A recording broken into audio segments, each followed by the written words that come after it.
네, 여러분 안녕하십니까. 뉴스와이드 시작하겠습니다. TV토론도 이제 끝났고 오늘부터 진행되는 여론조사는 공표하지 못합니다. 김문수, 이준석 후보의 단일화도 사실상 무산된 것으로 보입니다.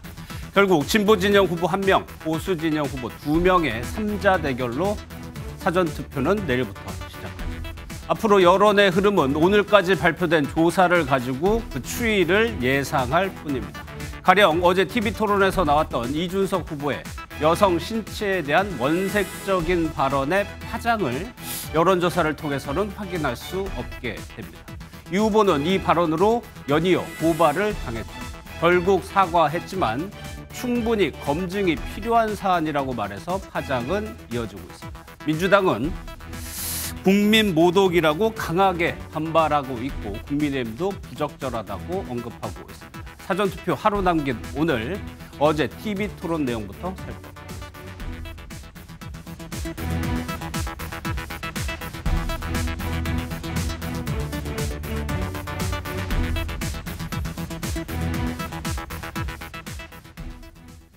네, 두 분과 정치권 소식 살펴보겠습니다. 박원석 전 의원, 정광재 국민의힘 대변인 나와주셨습니다. 어서 오십시오. 네, 안녕하세요.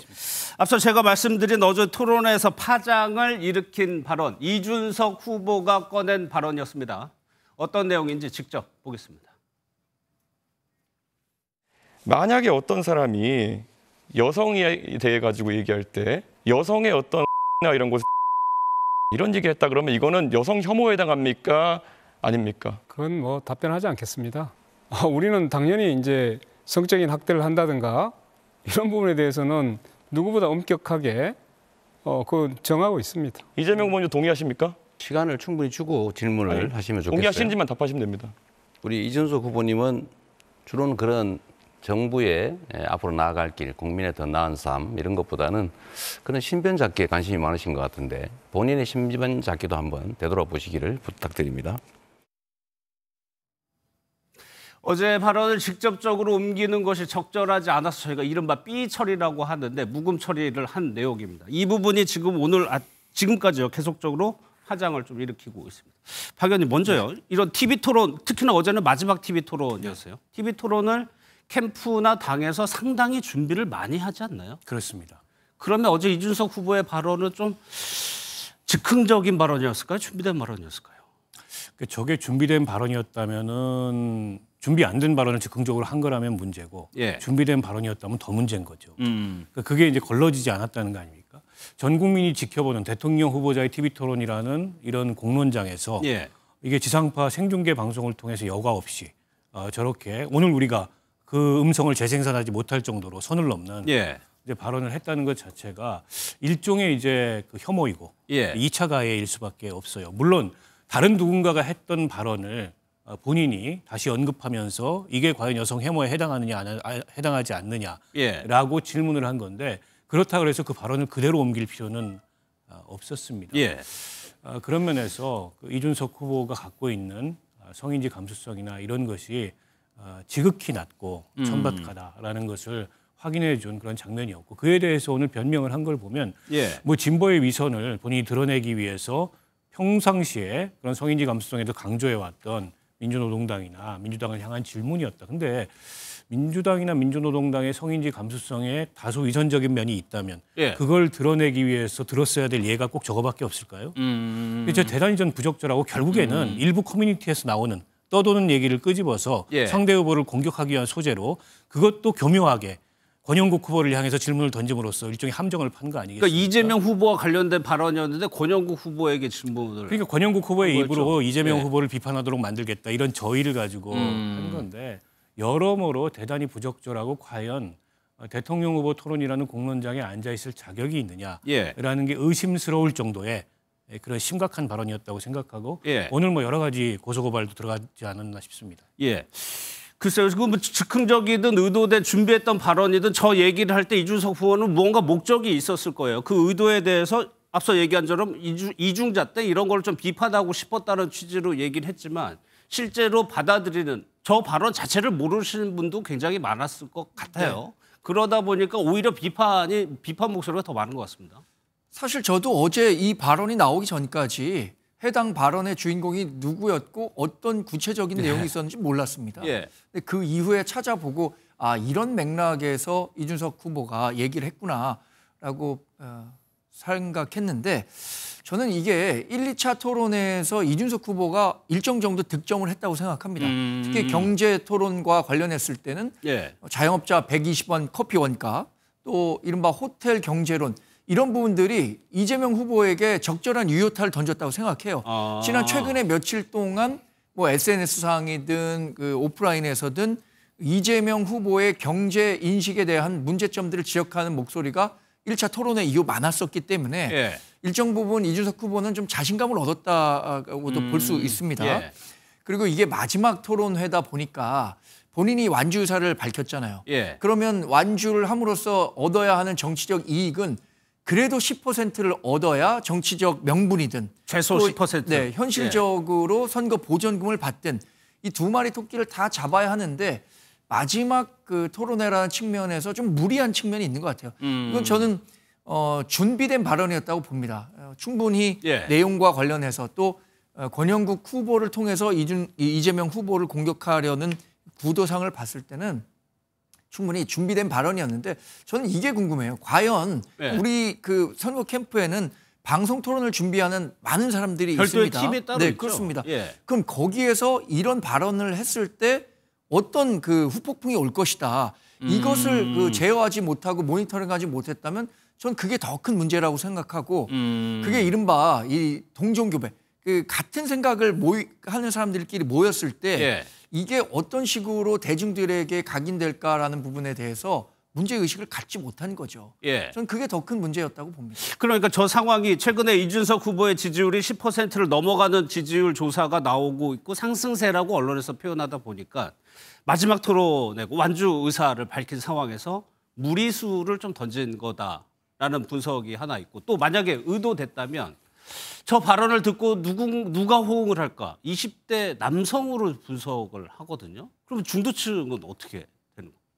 그러니까 지금 이준석 후보의 캠페인은 어떻게 보면 자기 지지층에 초점이 맞춰져 있는 게 아닌가 싶고요. 1, 2차 토론에서 이준석 후보가 토론을 좀 주도하는 듯한 쟁점을 만들어내는 듯한 모습을 보인 건 사실인데 그 1, 2차 토론도 돌아보면 어떤 이재명 후보가 과거에 했던 발언 혹은 단편적인 논란 이런 거를 들어서 그걸 이제 확대 해석하거나 본인이 정해놓은 프레임을 가지고서 내가 유도하는 방향으로 답변을 해라. 그렇지 않으면은 뭐 당신은 준비가 안 됐거나 내용이 없거나 이제 이런 식으로 몰아가기 토론을 했거든요. 그런데 그게 이준석 후보의 지지층에서는 어떤 카탈리시스를 주고 통쾌하다, 이겼다 이런 반응을 이끌어낼지 몰라도 과연 그게 이준석 후보의 대통령다움을 증명하는 그런 유권자를 향한 설득이었나 이런 기준으로 보면 전혀 아니거든요. 제가 이런 그 평가를 자주 했는데 이준석 후보는 본인의 대통령다움을 증명하고 그걸 설득하기 위해서 TV 토론에 나온 게 아니고 이재명 후보를 평론하러 나왔구나. 그 평론이라는 차원에서 보면 뭐 성과가 있을 수도 있어요. 비유도 찰지게 하고 공격도 날카롭게 하고 그러나 TV 토론의 목적이나 본질이 과연 거기에 있는가?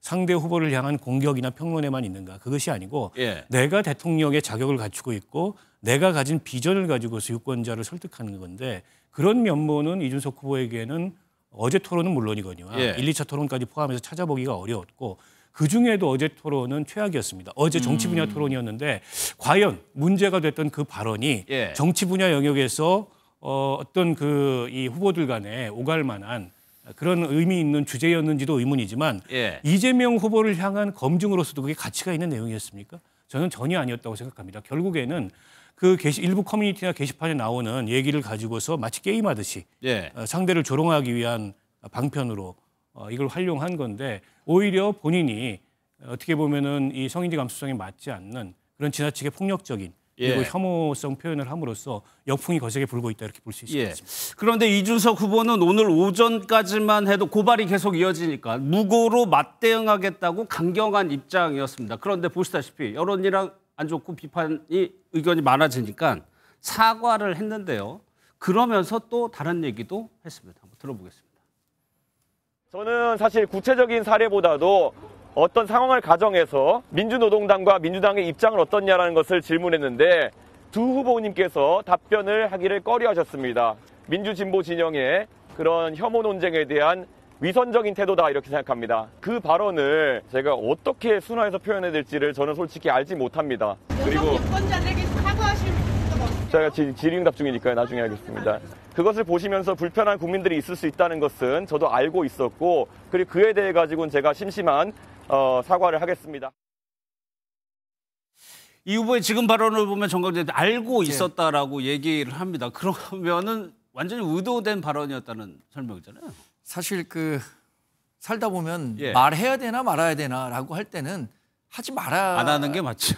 한다. 이게 정답이라 그래요. 고민을 하셨다면 안 했었으면 좋았다고 생각이 듭니다.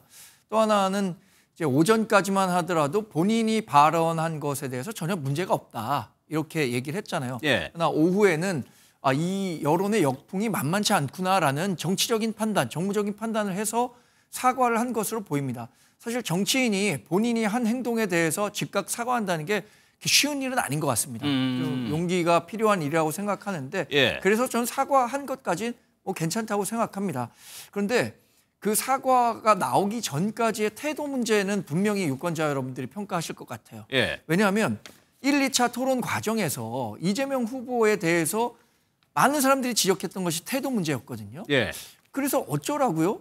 뭐 이런 정도의 태도에 대해서 와, 유력한 대통령 후보가 지금 저 정도인데 대통령 되면은 저 태도가 더 강경해지겠구나라는 문제의식을 많은 분들이 가졌다고 생각해요.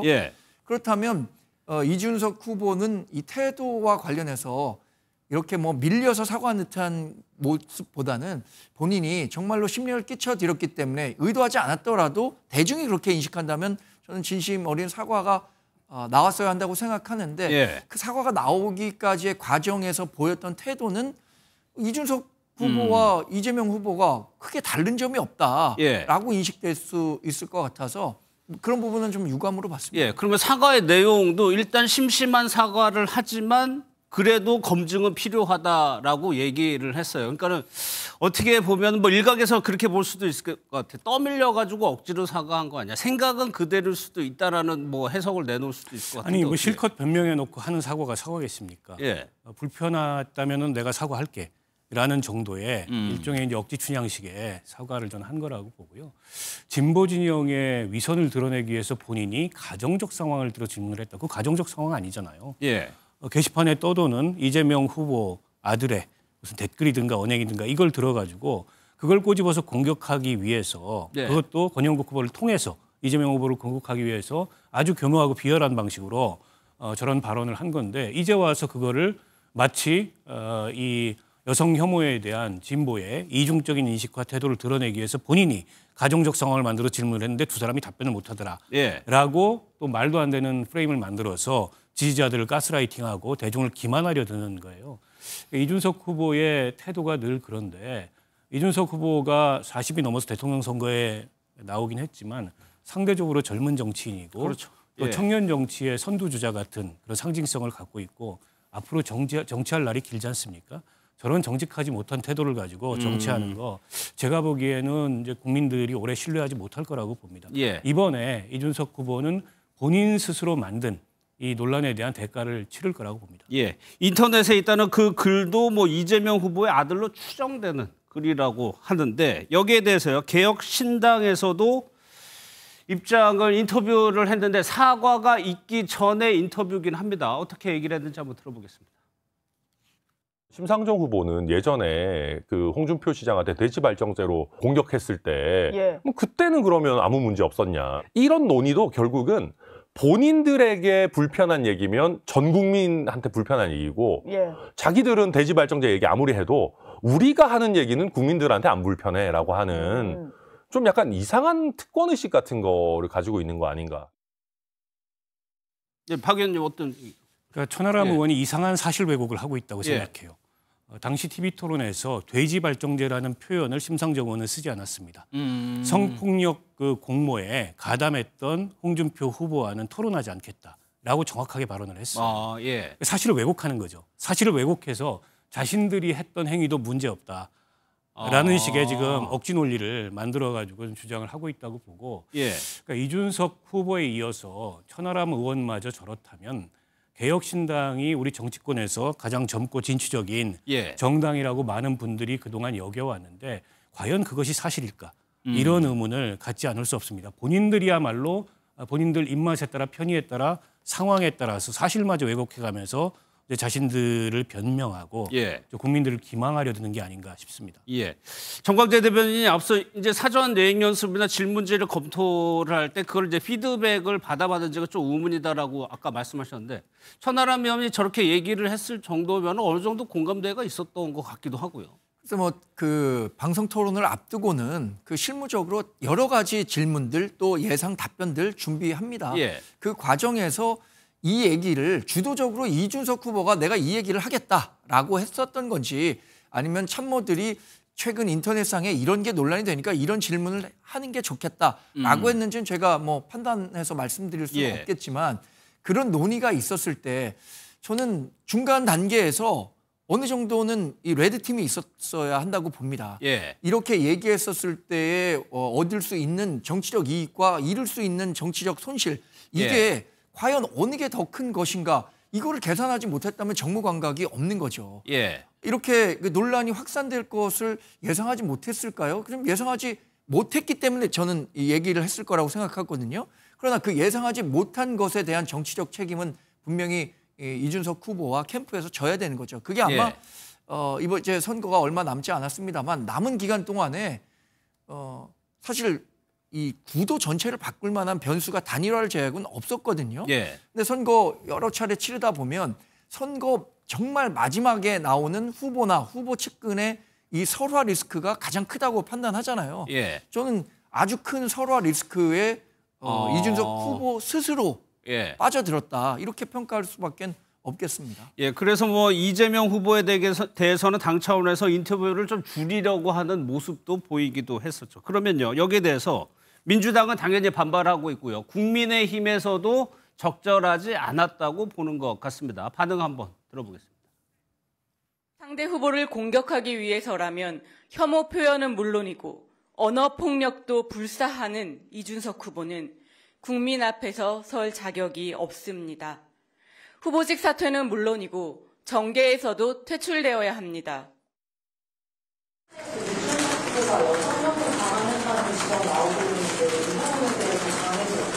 그 부분은 뭐 저희가 코멘트할 부분은 아니라고 생각합니다. 그거는 이준석 후보가 설명해야 될 일이죠.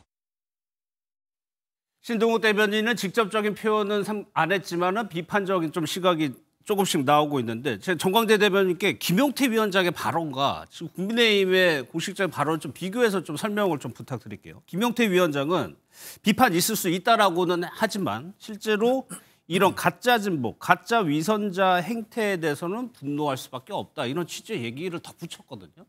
이거 어떻게 해석해야 됩니까? 일단 신동욱 대변인은 브리핑 과정에서 적절치 않은 표현이었다고 생각한다는 의견을 냈죠.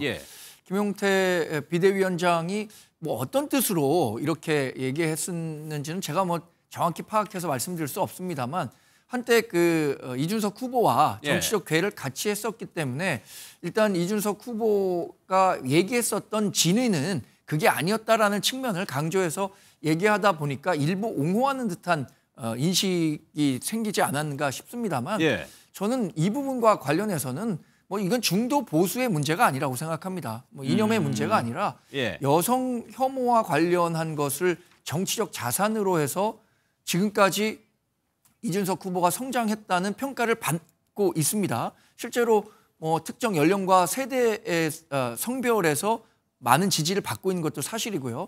그래서 이런 것들을 통한 갈라치기 정치가 과연 어제 우리가 주제로 했었던 것이 정치 양극화 해소였거든요. 정치 양극화 해소를 위한 토론회 자리에서 정치 양극화를 오히려 강화하는 듯한 메시지를 냈다는 점은 저는 뭐 정당을 불문하고 비판의 소지가 있다고 생각합니다. 알겠습니다. 그리고 어제 TV 토론에서 이 내용 말고도 좀 화제가 되거나 좀 논란이 되는 장면들이 있었습니다. 그 내용도 한번 보도록 하겠습니다. 강남에서 술 드시다가 바로 국회로 온 것도 아니고 집에 가서 옷 갈아입고 샤워하고 그러고 지금 국회에 와서 다시 또 확인하면서 안 들어가고 그 다툼하면서 시간을 보냈다는 거잖아요. 도저히 납득이 안 되는데 해명을 한번 해봐 주시죠. 집에 가까운 위치에 있었고 그리고 식사 자리에 있던 다른 의원도 똑같이 했습니다. 그리고 제가 말씀드리지만은 제가 안 들어가려고 했다는 말씀은 허위 사실입니다. 제가 들어가려고 노력하던 모습이 다 찍혀 있는 것이고요. 무엇을 문제 삼으시는 아니 왜 집에 가서 샤워하고 그렇게 여유 있게 했냐? 나라의 운명이 달린 여유 있게 하지 않았습니다. 즉시 가서 즉시 나왔습니다.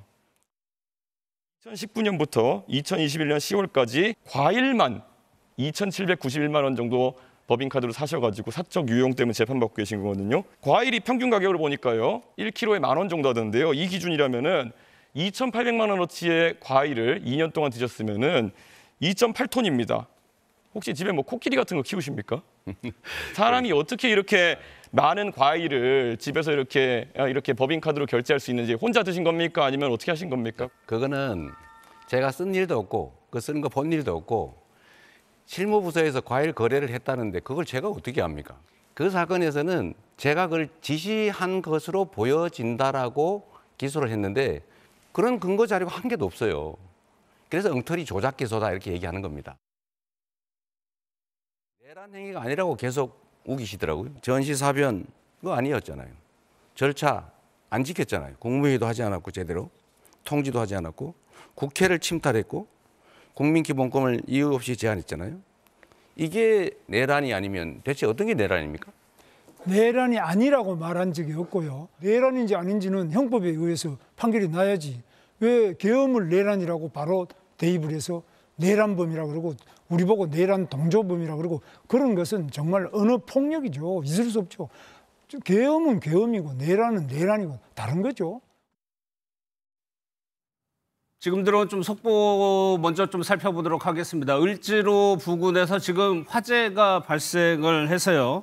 세운상가 인근 건물에서 화재가 발생을 했습니다. 노후상가에서 불이 난 것으로 지금 추정이 되고 있는데 을지로 4가 3가 도로가 통제된 상황입니다. 지금 소방당국이 출동을 해서 진화 작업을 벌이고 있습니다. 아직까지 인명피해는 없는 것으로 보고 있는데 지금 소방당국에서는 확인하고 있는 상황입니다. 을지로 인근의 세운상가 노후 건물에서 좀 화재가 나서 지금 서울 중심부인데요. 을지로 3가 4가면 10부연 연기가 조금 나오고 있는 상황입니다. 지금 소방당국이 현장에 도착을 해서 진화를 하고 있다고 합니다. 인명피해는 아직까지 확인된 사람은 없는 상황입니다. 예. 토론회 좀 이준석 후보 발언 좀 이어가도록 하겠습니다. 그러면 저희가 좀 공통 질문을 두 분께 한번 드려볼게요. 이준석 후보의 발언의 파장을 이제 여론조사라든가 이런 거 수치상으로 파악을 할 수가 없습니다. 이제 저희가 가늠을 해야 되는데 어디까지 언제까지 갈 것이냐 그리고 파급력은 어느 정도나 될 것인지 한번 여쭤볼게요. 박 의원님 어떻게 생각하세요? 이게 이제 이번 선거에 미치는 영향이 있고요. 정치인 이준석에게 미치는 영향이 있습니다. 그건 이번 선거에 국한되지 않을 거고 오랫동안 아마 이준석 후보를 향해서 따라다니게 될 텐데 앞서 정광재 대변인도 지적을 했듯이 이준석 후보가 상대적으로 젊은 남성층의 지지를 받고 있는데 그게 여성을 향한 혐오를 자양분 삼아서 그 반사이익으로 정치를 해왔기 때문이다. 이런 일각의 비판이 있어요. 근데 그런 비판을 더 굳히게 된 이번에는 실질적으로 본인이 그 혐오에 해당하는 폭력적인 발언을 재생산을 했기 때문에 이준석 후보에 대한 그런 비판이 훨씬 더 강해질 거고 오랫동안 본인이 썼던 표현이 본인의 별칭처럼 따라다니게 될 거다. 앞으로 계속이요? 예. 한 가지 지적을 드리고 이번 선거에 미칠 영향도 크지요. 가뜩이나 이준석 후보의 지지층 구성을 보면 사실은 2030 이 코어 지지층이 굉장히 두터운 데 반해서 이 지지층이 넓진 않거든요. 확장성이 떨어진 지지층 구성을 갖고 있는데 이게 더 좁아질 가능성이 있고 이를테면 20대, 30대 여성들은 이준석 후보를 과연 지지할 수 있겠습니까? 가뜩이나 2030 여성들의 지지가 거의 없는데 저는 그 더 어려운 상황에 놓이게 될 거라고 보고요. 또 이제 그 제3 후보로서 사표 심리에 많이 시달리게 됩니다. 선거의 막판이 되면 특히 이제 여론조사 공표 금지 기간이 되면 큰 당에서는 단일화가 안 되면 이준석을 찍으면 이재명이 된다 이런 공세를 취하게 돼 있어요. 근데 거기에 유권자들이 생각보다 많이 흔들립니다. 그러니까 2030 남성들처럼 이준석 후보의 코어 지지층은 많이 안 흔들릴 가능성이 있지만 예를 들어서 전통적인 보수 지지층 중에 윤석열 전 대통령이 일으킨 잘못에 대해서 등을 돌리고 이준석을 지지하자 이랬던 지지층들은 많이 흔들릴 거예요. 그게 박 의원님이 제3당에서 속해 계셔봐서 아니 그럼요. 저희가 많이 거예요? 경험을 해봤죠. 근데 이제 그런 지지층들에게 아주 강한 명분이 되는 겁니다. 이준석의 저런 발언이 본인들이 이 사표 심리에 기울어서 이준석을 선택하지 않는 이유는 다른 데 있지만 저런 발언까지 해서 논란이 되는데 저 후보를 지지하는 게 이번 선거에서 결과적으로 봤을 때 좋은 선택일까? 근데 이런 그 고민들을 하게 되는 거죠. 그래서 생각보다 더 급속도로 이준석 후보의 지지층이 빠질 가능성이 있다. 상대적으로 김문수 후보가 단일화는 안 됐지만 그 반사 이익을 좀 누리게 되겠죠. 정광재 대변인은 어떻게 전망하세요? 저는 이번 선거 구도에서 단일화 없이 완주를 했다면 이준석 후보가 최종 득표율이 10%에서 플러스 마이너스 1%, 2% 정도 될 거로 예상했습니다. 정말 운이 좋으면 10%보다 조금 더 얻어서 본인의 정치적인 명분, 그러니까 단일화 없이 완주했다는 의미도 확인할 수 있고 선거 보전금을 받을 수도 있다고 생각했는데 그 가능성 50%와 정말 운이 나쁘면 뭐 대략 한 9.56% 받아갖고 10%를 기록하지 못하는 상황을 연출할 수 있는 거 아닌가라고 예상했는데 지금은 이런 그 논란이 계속 커지면서 이제 10%를 받기는 굉장히 어려워졌다. 저는 그 가능성이 뭐 50대 50이었다면 지금은 10% 이하 득표를 할 가능성이 90% 이상으로 커졌다라고 보고요. 또 하나는 그 사표 방지 심리라는 게 계속해서 제3지대 후보는 그 압박을 받을 수밖에 없습니다. 그것도 투표일이 가까워질수록 그렇게 되거든요. 그러면 지금 직전에 나왔던 그 지지율이 대략 10% 내외였는데 그거보다 하방 압력이 커진 상태에서 이런 악재가 터졌다는 측면에서 이준석 후보로서는 상당히 남은 기간 어려운 선거전을 펼칠 수밖에 없을 거고요. 또 보수 정계 재편 가능성을 얘기하잖아요. 이번 선거 결과에 따라서 보수 정계가 어떤 식으로 구조 개편이 있을 거다라고 얘기를 하는데 이 과정에서 이준석 후보가 갖고 있는 정치적 영향력도 상당 부분 약화될 수밖에 없지 않겠나 이렇게 예상해 봅니다. 앞으로도요. 박 의원님께 이거 하나만 여쭤볼게요. TV 토론 세 차례 이제 다 지켜보신 분들 그런 생각 많이 하시는 것 같아요. 네거티브, 흠집내기, 물어보고 답변 안 기다리고요. 매번 후보들이 이런 거에 집중하게 되는 이유는 왜 그럴까요? 효과가 있어서 그런 건가요? 선거에서 네거티브라는 게 효과가 없지 않습니다. 단기적으로는 그게 지지층을 결집시키는 그런 효과가 크기 때문에 네거티브에 몰두하는 측면이 있고요. 어제도 주제와 무관하게 사실은 후보들이 굉장히 네거티브에 주력했고 특히 김문수 후보와 이제 이준석 후보가 거기에 주력하는 모습을 보였는데 앞서 있는 후보는 굳이 네거티브를 할 필요가 없죠. 추격하는 후보들은 마음은 급한데 갈 길은 멀고 그러니까 효과가 빠른 어쨌든 공격 그 수단을 선택하다 보니까 상대 후보의 정책 비전 검증 또 자기 정책 비전의 우위 이런 거보다는 상대 후보의 신변과 관련된 그리고 도덕성과 관련된 그런 네거티브를 하는데 아직도 우리 선거 문화가 조금 더 성숙해질 필요가 있다고 보고요. TV 토론 형식의 한계도 큽니다. 그런 것 같아요. 이게 이제 정해진 규칙을 따라서 토론을 하다 보니까 심도 있게 내려가지 못하고 내용이나 콘텐츠보다는 인상, 뭐 태도, 이미지 이런 거를 전달하는데 주력하게 되는 측면이 있거든요. 그래서 TV 토론 방식에 대해서도 조금은 여러 가지 다양한 방식들을 좀 고민해 볼 필요가 있고요. 더더군다나 그 지난 대선은 공식적인 TV 토론이 5번이 있었는데 이번은 이제 3번밖에 안 되거든요. 그렇죠. 그렇다 보니까는 그러니까 제한된 TV 토론장에서 또 본인의 주장과 상대에 대한 검증 이런 걸 하려다 보니까 더 어떻게 보면 좀 부정적인 토론으로 흐르는 측면이 있고요. 누구의 잘잘못만은 아니고 후보들 공이 저는 책임이 있다고 보고 이번 어쨌든 TV 토론을 통해서 전달하지 못했던 그런 이제 본인의 주장이나 내용들을 남은 일주일 기간 동안에 어떻게 하면 충실하게 전달할지에 대해서 모든 후보 진영들이 좀 고민해야 될 거라고 봅니다. 알겠습니다. 막판 대선에서 중요 변수로 꼽혔던 단일화는 이제 사실상 끝난 거 아니냐라는 이제 전망들이 나오고 있습니다. 오늘 국민의힘 신동욱 대변인과 이준석 후보의 얘기를 들어보면은 결론이 나는 것 같기도 합니다. 한번 들어보겠습니다. 단일화 문제는 이제는 뭐 기계적으로 시안을 저희가 결정할 문제는 아닌 것 같습니다. 표를 계산해서 어디가 더 유리하다 이런 것들은 시안은 넘어선 것으로 보고 있고 이제는 뭐 협상을 하고 이런 차원보다는 지금 이 나라의 미래를 위해서 이준석 후보가 좀 생각해 주기를 간곡하게 저희가 말씀을 드리는 거고. 뭐 단일화는 저희가 애초에 염두에 둔 바가 없습니다. 그렇기 때문에 단일화가 되지 않고 있는 것이고요. 또 대통령이 된다면 제가 약속드린 것처럼 책임 있는 정치를 하겠습니다. 저희가 하는 정치에 대해서 마크롱 대통령처럼 나중에 책임을 져야 하는 그런 연령대입니다. 그것이 지금의 기성 정치인들과 아주 다른 지점이다 이렇게 말씀드리겠습니다. 뭐 물론 단일화 시한을 엄밀히 따지면은 사전 투표가 시작되기 직전까지도 가능하다고 볼 수가 있는데 오늘 후보들의 일정을 보면요, 정광재 대표 사실상 지금 남은 방법은 후보들 둘이 만나서 담판을 벌이는 방법밖에 없는데 네. 지금 김문수 후보는 PK, TK 지역에 가 있고 이준석 후보는 서울 수도권 지역에 있단 말이에요. 네. 만나기에도 물리적으로 멀어요. 사실상 무산된 거죠.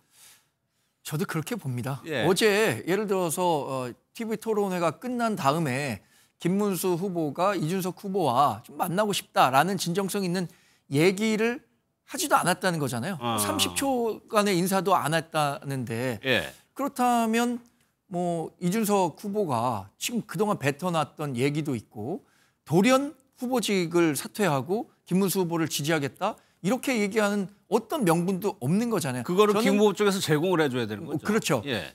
지난 2022년에 그 대선 단일화 과정을 놓고 보면 당일에 TV 토론회가 있었고 그 서로 간에 신뢰할 수 있는 사람의 집에 가갖고 여러 얘기 끝에 새벽 3, 4시쯤에야 단일화가 성공했고 그날 10시인가요? 국회에 와갖고 단일화했다라고 이렇게 안내를 했는데 예. 저는 뭐 지금으로서는 단일화 가능성은 이제 힘들다고 보고요. 예. 결국에는 뭐 제가 다른 방송에서도 누차 말했지만 3자 모델에서 이길 수 있는 방안을 찾는 방법밖에 없습니다. 그 3자 모델에서 이길 수 있는 방법은 2024년 총선에서 부산 수영구에서 정현욱 후보가 장해찬 후보를 누르고 예. 당선이 됐는데 당시에 깜깜이 기간 전에 대략 그 세 후보가 30%대 여론조사 블랙아웃 기간. 그렇습니다. 예, 블랙아웃 기간에 이제 굉장히 각축을 벌였어요. 예. 그래서 이러다 보면은 민주당 후보가 당선될지도 모른다라는 위기감이 당시 지역 정가에서 굉장히 커졌습니다. 예. 결국에는 그 기간 동안에 표심이 이동해서 장해찬 후보는 9.18% 얻었고 정현욱 후보는 51% 얻으면서 당선됐고 민주당 후보는 40% 얻었어요. 예. 그런 그 승리 방정식을 놓고 본다면 김문수 후보가 45% 정도 득표하면 저는 우리 당이 승리할 수 있다고 보거든요. 예. 그렇게 자강의 노력을 남은 6개월간 해야 되고 예. 그렇다면 결국에는 중도 외연 확장 메시지를 김문수 후보가 더 본격적으로 적극적으로 하는 게 예. 우리 당의 선거 캠페인 전략으로는 올바른 방향이 아닐까 저는 그렇게 생각합니다. 사실 뭐 시한이 완전히 끝난 거는 아니지만 이제 뭐 거의 사실상 끝난 거니까 정광재 대변인은 되돌아보면 당의 분위기를 보면 어느 순간부터 이제 좀 안 되겠다는 느낌이 드는 적이 있었어요? 근데 사실 처음부터 단일화가 쉽지 않겠구나라고 생각했습니다. 예. 왜냐하면 이준석 후보가 내걸고 있는 정치 개혁과 관련한 뭐 보수 혁신, 예. 왜 자신이 대통령 후보로 나서는지에 대한 명분과 김문수 후보로 정해지면서 김문수 후보가 갖고 있었던 그동안 보여왔던 정치적 태도와는 괴리가 컸습니다. 그러니까 예. 계엄과 탄핵과 관련해서 두 후보의 간극이 굉장히 컸고 예. 저는 반면에 예를 들어서 홍준표 전 대구시장이 최종 후보가 됐다면 이준석 후보도 얘기하잖아요. 그랬다면 통할 것도 많았을 것 같다라고 얘기하잖아요. 예. 그래서 후보가 정해지는 그 구도가 확정됐을 때부터 우리는 진정성 갖고 단일화가 꼭 필요하다 얘기를 하지만 정작 받아들이는 이준석 후보는 예. 이것에 대해서 별로 신경을 안 썼던 것 같습니다. 그래서 단일화의 전제 조건은 후보가 누가 되느냐도 지적이 되긴 했었죠. 그래서 어제 TV 토론이 끝나고 뭐 3년 전처럼 뭐 후보가 찾아가고 하는 장면이 연출되지 않을까 싶었는데 김재원 실장의 말을 들어보면 가려고는 했었다라고 합니다. 여기에 대해서 이준석 후보는 또 어떻게 대답을 했는지 한번 들어보겠습니다. 어제 밤에도 TV 토론이 끝나고 나서 이준석 후보님 댁을 찾아가기 위해서 거처도 주소도 확보하고 노력을 준비도 했습니다만은 이준석 후보께서 저의 찾아오는 것을 반대하는 의사표시를 공개적으로 하는 바람에 포기한 적이 있습니다. 그러나 아직도 상당한 시간이 남아 있고 절대라는 말 자체가 뭐 정치권에서는 성립되지 않는 그런 말입니다. 충분히 이 단일화의 가능성은 남아 있다고 생각을 합니다.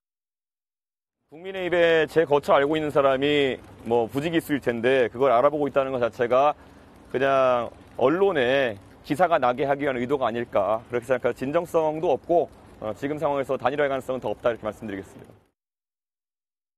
김재원 실장 말처럼 정치권에서는 절대라는 말이 성립이 되진 않죠. 근데 현재 상황을 보면 글쎄 박 의원께서 보시기에는 김문수 후보가 애초에 의지가 좀 있었다고 보세요? 없었다고 보세요? 단일화에 대해. 글쎄요. 뭐 없었다고 볼 수는 없겠지만 그렇다고 의지가 아주 적극적이었냐. 절실하거나 강력하지는 않았다? 네. 주로는 이제 단일화를 당위로 얘기했죠. 어쨌든 이재명 후보를 막기 위해서는 단일화를 해야 된다. 이건 당위잖아요. 근데 실제 그걸 성사시키기 위해서 여러 가지 전제 조건들이 필요한데 이준석 후보 입장에서 봤을 때 이제 그런 전제 조건을 국민의힘이 사전에 충족시키는 방식으로 이준석 후보에게 실제 단일화를 절실히 원한다는 걸 보여준 적이 있느냐. 그렇지는 않거든요. 예를 들어서 계엄에 반대하고 탄핵에 찬성했습니다. 이준석 후보는. 그래서 계엄 탄핵에 대해서 분명한 입장을 밝히고 윤석열 부부와 선을 그어야 되는데 여전히 김문수 후보 어정쩡한 입장이고요. 그리고 국민의힘 선대위 일선에 이준석을 당대표직에서 쫓아낼 때 이른바 역할을 했던 그런 친윤들이 여전히 많이 남아 있습니다. 이제 그런데다가 이준석 후보는 이번 대선을 향후에 뭐 10년, 20년 자기 정치적 미래를 내다보면서 일종의 뭐 정치 교체, 세대 교체, 시대 교체 이런 단원을 내걸고 치르고 있어요. 그러니까 10년, 20년의 정치적 시간표를 가지고 이번 대선을 치르고 있는데 지금 김문수 후보를 포함해서 국민의힘의 상당수의 주류 정치인들의 시간표는 그렇지 않다는 거죠. 그분들은 그냥 이번 대선 자체에 초점이 맞춰져 있다 보니까 서로 간에 이번 선거의 의미를 규정하고 이번 선거의 셈법이 많이 다른 겁니다.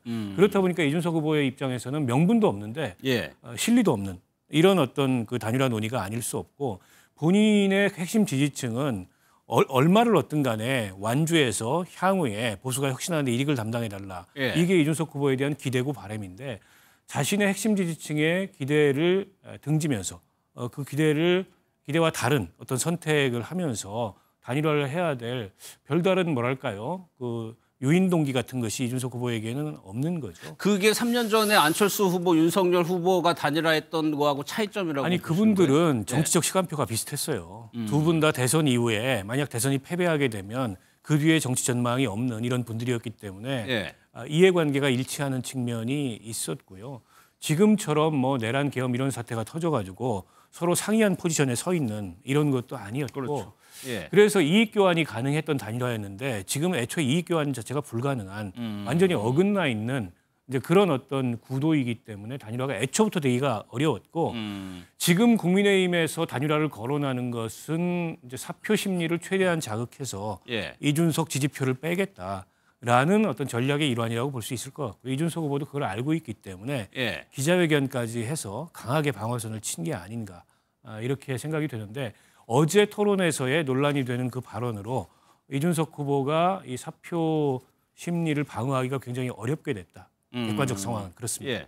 이게 보수 지지자들 사이에서 단일화 굉장히 원하는 여론 높아서 그러니까 일각에서는 김문수 후보가 최대한 뭐 이준석 후보를 설득하는 모습이라도 보여야 한다는 지적도 있었는데 결국에 그런 장면은 없이 이제 끝나가는 모양새거든요. 그 부분에 대해서는 정관장 대표님 어떻게 생각하세요? 김문수 후보가 움직일 만한 여지를 이준석 후보가 전혀 만들어주지 않았던 거 아닌가 싶습니다. 저는 워낙 완강하게 이 단일화 거부 의사를 밝히고 완주하겠다는 뜻을 밝혔기 때문에 뭐 세간의 평가가 그래서 뭐 스토킹하듯이 단일화를 애원하는 것이 바람직한 모습이냐 이런 평가까지 나왔잖아요.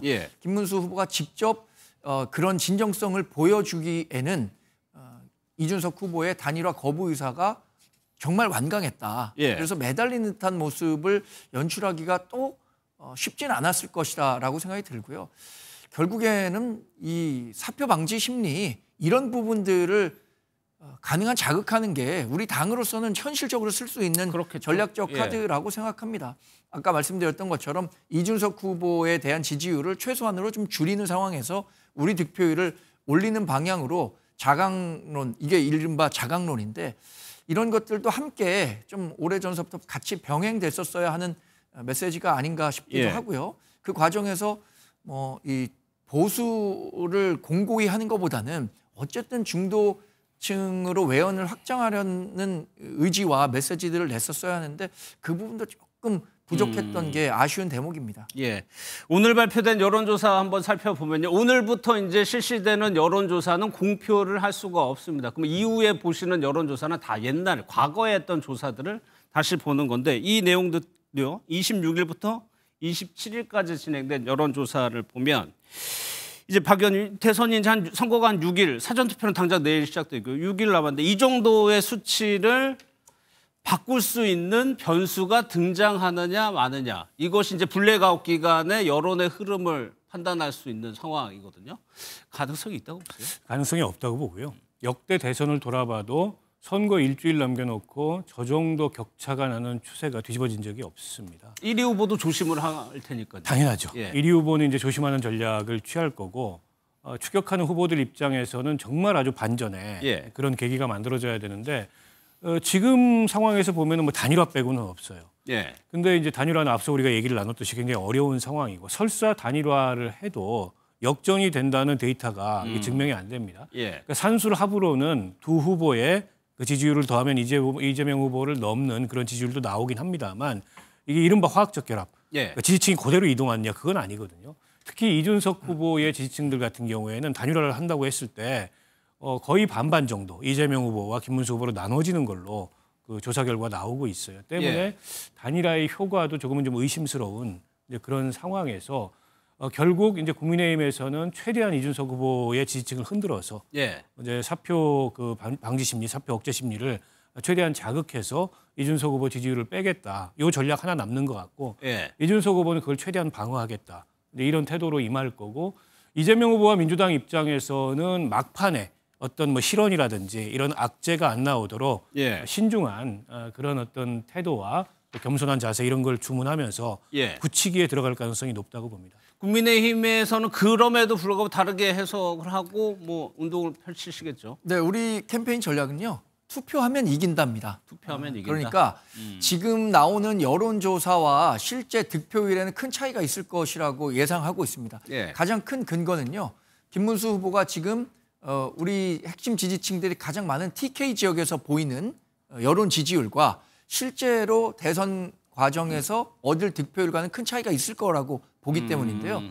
2022년에 윤석열 대통령이 얻었던 TK 지역에서 득표율이 75%잖아요. 근데 지금 나오는 TK 여론조사는 김문수 후보가 TK의 적자고 그곳이 고향임에도 불구하고 그에 훨씬 미치지 못하는 여론조사 결과가 나온단 말이에요.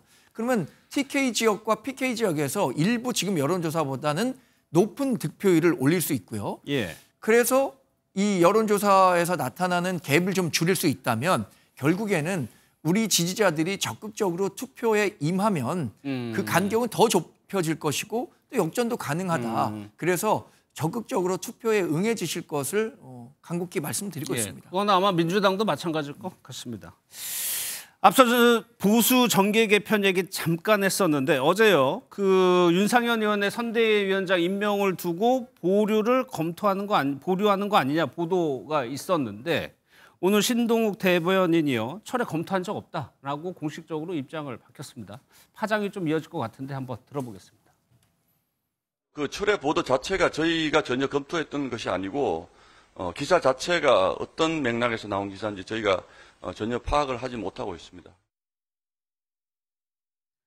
정광재 대변인께 바로 여쭤볼게요. 윤상현 의원 선대위원장 임명한다고 해서 친한계가 아주 강하게 반발을 했습니다. 그러다가 선거운동도 안 하겠다는까지 말까지 나왔는데 지금 보류하지 않고 있는 거죠. 그럼 친한계나 한동훈 대표는 지금 선거운동을 어떻게 하고 있는 겁니까? 선거운동을 하지 않겠다라고 했던 분이 조경태. 이분도 선대위원장이에요. 그런 메시지를 냈었는데 다시 페북 메시지를 통해서 그럼에도 불구하고 대의를 위해 열심히 선거를 돕겠다라고 입장을 밝혔습니다.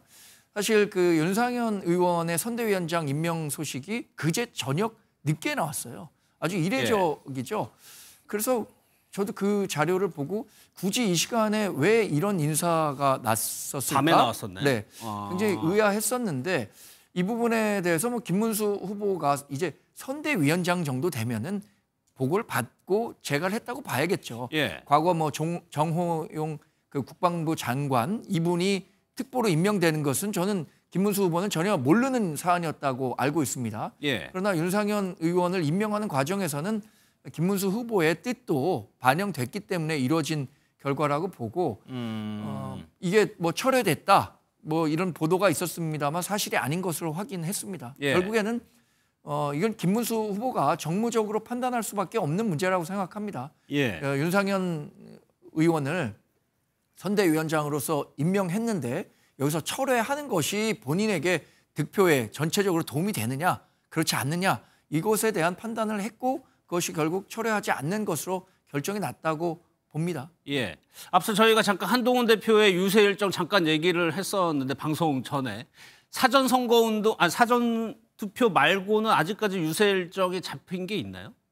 제가 알기로는 없습니다. 내일 광주에 가서 사전 투표를 하겠다라는 것은 이미 밝혔었고요. 예. 그러나 앞으로 남은 6일간의 기간 동안에 어떤 식으로 선거를 도울 것인지 저는 뭐 그게 김문수 후보와 같이 지난번처럼 손을 맞잡고 예. 공동 유세에 나서는 방식인지 아니면 독자적인 그 지원 유세인지는 모르겠습니다만 한두 차례 정도는 더 대중 앞에 한동훈 전 대표가 모습을 드러내지 않을까 이렇게 예. 예상해 봅니다. 그러니까 김문수 후보하고 한동훈 대표가 같이 공동 유세에 나서면서 그리고 전직 대통령들도 공개 행보하면서 국민의힘이 원팀의 모습을 갖춰가다가 윤상현 의원 변수가 생긴 거거든요. 뭐 겉으로 보기에는 그런데 그 안으로는 그렇지 예. 않았던 거죠. 그러니까 이른바 이제 원팀이 화학적 결합이 안 되고 있었던 거고 이틀 전에 지금 화면에 나오는 예. 그 유세 장면이 있었는데 바로 그날 저녁에 윤상현 의원 공동선대위원장 임명이 발표되고 친한계가 집단적으로 반발을 했고 전날 밤이죠. 예. 그때 이제 인선된 거를 보면은 이른바 이제 친한계 의원들, 뭐 배현진 의원, 박정은 의원, 진정호 의원, 또 정성국 의원 이런 분들도 선대위 직책을 다 받았어요. 예. 그래서 이제 통합선대위, 용광로선대 이런 모양새를 띠려고 했는데 그건 다 이제 말하자면 들러리였고 핵심은 윤상현 의원의 선대위원장 임명인데 저렇게 그동안에 나홀로 유세를 했던 한동훈 후보가 김문수 후보의 손을 잡고 함께 유세를 한 날 저녁에 그 안이 나왔다는 측면에서 여전히 당내 친윤계를 비롯한 일각에서 한동훈에 대한 강한 견제 그 카드로서 윤상현 선대위원장 카드를 뽑아둔 거 아니냐 이런 해석이 나올 수밖에 없고요. 그 뒤로 어제 오늘 예. 이틀간 한동훈 그 전 대표의 유세 일정이 없습니다. 예. 그동안에 나홀로 유세 일망정 굉장히 열정적으로 선거운동에 예. 임했고 급기야 서울에서 저 유세까지 같이 했는데 윤상현 공동선대위원장 임명 이후에 친한계가 집단 반발하는 가운데 이틀간 메시지도 없고 선거운동 일정도 없습니다. 예. 결국 이에 대해서 불편한 심기를 한동훈 그 전 대표도 드러내고 있는 걸로 보이고요. 예. 국민의힘은 선거 시작부터 지금 선거 막판까지 당 내부 통합조차 온전하게 이루지 못한 채로 이제 선거운동을 하고 있는데 그렇다 보니까 외연 확장은 더더욱 어려운 거죠. 예. 이게 이제 선거가 잘 될 때와 선거가 안 될 때 가장 결정적 차이가 뭐냐면 내부가 단단하게 이제 하나의 구심력을 가지고 뭉치느냐 뭉치지 않느냐 이게 결정적 차이거든요. 진영이 예. 갈라지면 선거가 안 돼요.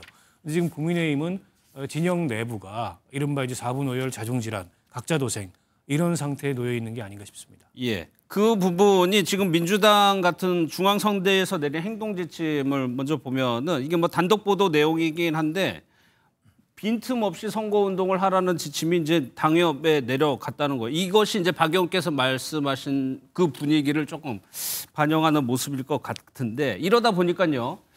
이후에 대선 이후에 보수 진영이 어떻게 되는 것이냐에 대한 여러 가지 이야기들이 나오고 있는데 박지원 의원이요. 뭐 물론 민주당 소속이긴 합니다만 정치 구단으로 불리죠. 어떻게 전망하는지 한번 들어보겠습니다. 홍준표 시장은 정치를 누구보다도 잘 아시는 분입니다. 그렇기 때문에 지금 계산하는 거예요. 국민의힘은 역사 속으로 사라진다. 그러면은 보수 신당을 만들어서 당대표로 들어오겠다 하는 계산으로 하와이에서 손가락도 바쁘고 넥타이도 바쁘고 한동훈은 간보다가 끝났어요. 국민 간보다 끝났고 국민이 먼저입니다 했다가 윤석열 먼저입니다 해서 끝났고. 뭐 물론 박지원 의원이 한동훈 대표에 대해서 저런 입장 태도는 뭐 꾸준하게 가져있고 있는데 정광재 대변인께 먼저 여쭤볼게요. 결국에 저 얘기의 핵심은 나중에 보수 진영이 재편될 때 홍준표 전 시장이 주도권을 쥐게 될 거라는 전망이거든요. 어떻게 보세요? 같이 오랫동안 홍준표 전 대구시장과 정치를 하셨고 애증과 관계에 있는데 지금은 사랑의 감정이 더 큰 것 같습니다. 너무 지나치게 홍준표 전 대구시장의 정치적 잠재력을 우호적이다 너무 포장해 주신 게 아닌가 싶고요. 저는 우리 대한민국 정치에 이제 세대 교체의 바람이 불 거라고 생각합니다. 결국에는 지금까지 있었던 구도는 어떤 건가요? 윤석열 전 대통령과 이재명 민주당 후보 간의 대결 구도가 지금 형성돼 있었던 거잖아요. 그중에 이른바 차악 투표를 거쳐서 2022년에는 윤석열 전 대통령이 됐고 지금도 사실 이재명 후보에 대한 반 이재명 정서가 대한민국 유권자들에게 있다는 건 사실이거든요. 엄연히 존재한다고 생각합니다. 그러면 이제 이번 선거를 거치면 어떻게든 윤석열 전 대통령은 과거의 정치 인사로 머물게 되는 거고요. 이재명 후보가 대통령이 될지 안 될지 모르겠습니다만 앞으로의 또 미래 권력이 될 수 없다는 점은 분명하거든요. 그렇다면 이제 대한민국 정치의 세대 교체가 본격화될 것이라고 저는 예상하는데 홍준표 전 대구시장 같은 경우는 이미 정치를 하지 않겠다라고 선언도 했었었고 30년간 정치를 했었잖아요. 보수정당에서. 그런데 보수정당과 관련해서 이미 좀 선을 긋는 듯한 이야기들을 많이 쏟아냈는데 그러한 것들을 번복하면서까지 우리 정당 또는 보수 진영으로 들어와서 이 자체적인 구조 개편을 만들 수 있는 정치적 동력이 홍준표 전 대구시장에 있을까? 저는 그 부분은 그렇게 어렵다고 봅니다. 당내에 있을 때도 본인의 개파라고 하는 일정 정도의 정치 세력을 구축하는 데도 실패했는데 이미 은퇴했다가 다시 돌아와서 당 밖에서 보수 정치를 바꾸겠다? 이게 현실적으로 그런 동력을 만들 수 있을지 저는 의문입니다. 사실 그 부분을 제가 여쭤보려고 했는데 정치에는 세력이 필요하잖아요. 그래서 개파라는 것이 있는 거기도 하고. 근데 홍 전 시장은 뭐 지금 뭐 대구시장을 했었기 때문에 당내에서 뚜렷하게 형성이 돼 있는 것 같진 않고 박 의원께서는 박지원 의원의 저 전망을 어떻게 보셨어요? 근데 이제 홍준표 시장은 더 이상 정치 안 하겠다. 정계 은퇴 선언을 하고 탈당까지 지금 한 상황이지 않습니까? 근데 이제 하와이에 가서도 계속 정치적 존재감을 발휘를 하고 있고 메시지를 계속 내고 있어요. 그래서 저분이 과연 진짜 정치권을 떠난 건가? 이런 의문을 많은 사람들이 갖고 있고 결국 대선 끝나고 나서 본인이 돌아온다고 했으니까 돌아와 봐야 알 것 같다. 근데 이런 관측들이 주를 이루는데 어쨌든 지금 상황은 전계를 은퇴하신 겁니다. 다시 복귀하려면 명분도 필요할 거고 또 앞서 이제 세력이라고 말씀을 하셨는데 어떤 기반 위에서 정치를 할 건지 그리고 무엇을 목표로 정치를 할 건지 이게 다 필요한데 근데 그런 거를 다시 추슬러 세우기가 굉장히 객관적으로 어려운 상황이에요. 보수 정당이 뭔가 상황이 좋고 잘 나가고 있어도 그게 어려운데 이번 대선 끝나면 이제 무너지게 되잖아요. 만약 대선에서 패배한다면 그것도 하나의 기회일 수는 있는데 그 기회가 이미 수십 년간 정치를 해서 더 이상 새로운 인물이 아닌 홍준표 시장에게 집중될 건가. 제가 보기엔 굉장히 회의적이고요. 그런 면에서 세대 교체는 자연스럽게 진행이 될 거다. 저도 그렇게 전망하고 박지원 의원께서는 이제 함께 정치를 했던 같은 세대이기 때문에 여전히 이제 홍준표 전 시장의 역할이 있다. 이런 취지에서 약간의 덕담을 겸해서 하신 말씀인 것 같은데 현실적으로는 좀 어려워 보이고요. 저는 그 한동훈 이 전 대표와 당내 친윤 간에 보이고 있는 이 갈등 이게 이제 아주 표면화돼 있지 않습니까? 근데 대선 끝나면 이 갈등이 더 격렬해질 가능성이 높아요. 그러니까 결국에는 한 전 대표 측과 친윤계의 그 싸움이라는 말씀이세요? 저는 거의 돌아올 수 없는 그런 이 강을 건넜다고 보고요. 왜냐하면 한동훈 전 대표가 지난번에 청주에서 친윤 떨거지들이라는 표현을 썼어요. 그랬죠. 근데 그건 함께 정치하지 않을 수도 있다라는 표현이거든요. 아니면 내가 다 제압하겠다. 근데 대선을 만약에 이기면 봉합이 되겠지만 대선 패배하면 책임 공방으로 격렬한 파열음이 국민의힘 내부에서 나오지 않을까 싶습니다. 세력도 저희가 얘기를 했지만 또 하나 그런 거에서 중요한 게 리더죠. 인물 누가 그 구심점이 되느냐인데 친윤에서는 이제 윤석열 전 대통령이 탈당을 한 상황이기 때문에 그런 구심점이 없기 때문에 친윤 자체가 없다라고 얘기를 하고 있습니다. 그러면 친윤은 앞으로 어떻게 분할을 해갈 것인가? 그 부분은 어떻게 좀 일단 그 윤석열 전 대통령을 밖에서 영입해 와서 이제 구심점을 세우고 정권을 잡았듯이 이제 그런 기획이 작동할 수 있다. 누군가를 새로운 어떤 리더를 선택해서 그 리더를 중심으로 다시 한번 본인들의 기득권을 유지하겠다. 최근 들어서 안철수 의원을 주목한다. 이런 소문이 굉장히 많이 들려요. 안철수의 재발견이라는 얘기도 나오고. 근데 이제 안철수 의원하고도 결이 안 맞거든요. 친윤하고는. 때문에 쉽지는 않다고 보고 뭐 이른바 친한계는 분명하죠. 구심이. 그리고 아마 의지도 계획도 저는 분명할 거라고 봅니다. 그래서 대선이 끝나고 나면은 그 뒤에 이제 전당대회가 어느 시점에선가 열릴 텐데 그 전당대회를 통해서 어쨌든 구심점이 돼서 당을 개혁하고 바꾸겠다. 그리고 이제 홍준표 시장이 장외에 있고 그리고 또 다른 장외에 이준석 그 의원이 있는데 아마 이제 보수 재편의 폭이 어느 정도까지인가 이를테면 이른바 이제 이준석 의원까지를 포함해서 이 진영 전체를 한번 뒤집는 그런 재편이 될지 아니면 국민의힘 내에 이제 당권 다툼 수준의 그런 재편이 될지 그건 지켜봐야 될 텐데요. 선거가 어떤 결과를 나타내냐에 따라서 파열음의 크기가 다를 것 같아요. 그래서 만약에 선거를 졌는데 그게 아주 뭐 심각한 정도의 패배를 했다. 아주 큰 격차로. 그러면은 아마 이 재편의 폭이 훨씬 더 커질 거고. 그렇죠. 만약 뭐 젖잘싸라고 스스로 이렇게 정당화할 수 있는 수준이다라고 하면은 이제 당권 다툼으로 급속하게 전개될 가능성이 높다 이렇게 봅니다. 그러면 정광재 대변인 이 부분이요. 당권 경쟁에 국한될 것이냐 아니면 보수 진영 전체를 두고 크게 흔들릴 것이냐 그 부분은 어떻게 보세요? 당내 문제라 제가 뭐 언급하기가 조금 조심스럽긴 합니다만 이 말씀하신 친윤이 어떻게 갈 거냐. 근데 친윤은 이제 윤석열 전 대통령은 정치적 영향력이 소멸했다고 봐야죠. 그러니까 새로운 대체 인물을 찾아야 할 텐데 지금 보수 진영에서 활동하는 사람 중에 친윤들과 정치적 결을 같이 해갖고 이른바 동지로 함께 활동할 분을 찾기는 굉장히 어렵다고 봅니다.